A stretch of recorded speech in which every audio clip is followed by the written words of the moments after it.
Century হাঁকিয়েও match জেতাতে ব্যর্থ Rohit Sharma. IPL এর এল ক্লাসিকোতে হার্দিক পান্ডিয়ার হার। দল হিসেবে খেলেই মুম্বাইকে হারিয়েছে চেন্নাই সুপার কিংস। গায়কোয়াদ, দুবের দারুণ ব্যাটিং কিংবা MS ধোনির অসাধারণ ক্যামিও। অন্যদিকে মুস্তাফিজের দুর্দান্ত ক্যাচ আর পাথিরানার অসাধারণ বোলিং, দুই ডিপার্টমেন্টই মুনশিয়ানা দেখালো চেন্নাই। এদিন আইপিএল এর এল ক্লাসিকোতে টসে জিতে ফিল্ডিং নেয় মুম্বাই ইন্ডিয়ান্স। টস হারলেও ব্যাট হাতে নিজেদের মান রাখেন চেন্নাইয়ের ব্যাটাররা। 20 ওভার শেষে স্কোরবোর্ডে কিংসের সংগ্রহ 206 রান। অধিনায়ক ঋতুরাজ গায়কোয়াদের 69 আর শিবম দুবের অপরাজিত 66 রানের বিশাল সংগ্রহ করে চেন্নাই সুপার কিংস।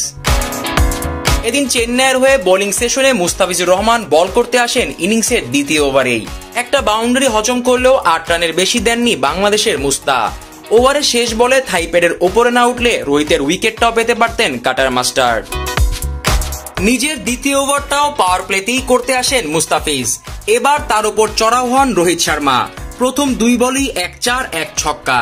নিজের দ্বিতীয় ওভারে 15 রান দেন মিস্টার 90। এদিন অষ্টম ওভারে মাথিসা পাথিরানা ঋণ শোধ করেন মুস্তাফিজুর রহমান। থার্ড ম্যানের ফিল্ডার হিসেবে এদিন অসাধারণ এক ক্যাচ ধরেন মুস্তা। ছক্কা হতে যাওয়া বলকে ক্যাচে পরিণত করেন দাফিজ। মুস্তার এমন ক্যাচ দেখে ডাগআউটে বসে হাততালি দিয়েছেন চেন্নাইয়ের হেড কোচ স্টিভেন ফ্লেমিংও। আর এতেই শোধ হয়ে গেল পাথিরানার ক্রেডিট। এর আগে মুস্তাফিজকে উইকেট পেতে সাহায্য করেছিলেন পাথিরানা। দুর্দান্ত সেই ক্যাচ এবার দুর্দান্তভাবেই ফিরিয়ে দিলেন মুস্তা। সীমানের কাছে লাফ দিয়ে এক হাত দিয়ে ফিজের বডি ব্যালেন্স ছিল দেখার মতো। 2 ওভারে 23 রান দেওয়ার পর 17তম ওভারে বল করতে আসেন মুস্তাফিজ। প্রথম 2 বলে 2টা ছক্কা হজম করেন টিম ডেভিডের কাছে। তবে তৃতীয় বলেই তাকে প্যাভিলিয়নে পাঠান কাটার মাস্টার। ফিজের কাটারে বিট হন ডেভিড আর উইকেট পান মুস্তা। অবশ্য তৃতীয় ওভারেও খোঁচে বোলিং করেন মুস্তাফিজুর রহমান। সেই ওভারে 19 রান দেন এই বাহাতি পেসার।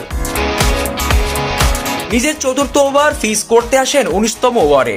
প্রথম 5 বলে বাউন্ডারি না হলেও শেষ বলে ছক্কা খান তিনি। এদিন বল হাতে দিনটা ফিজের না থাকলেও ইম্প্যাক্টে কোনো অংশই কম ছিলেন না তিনি।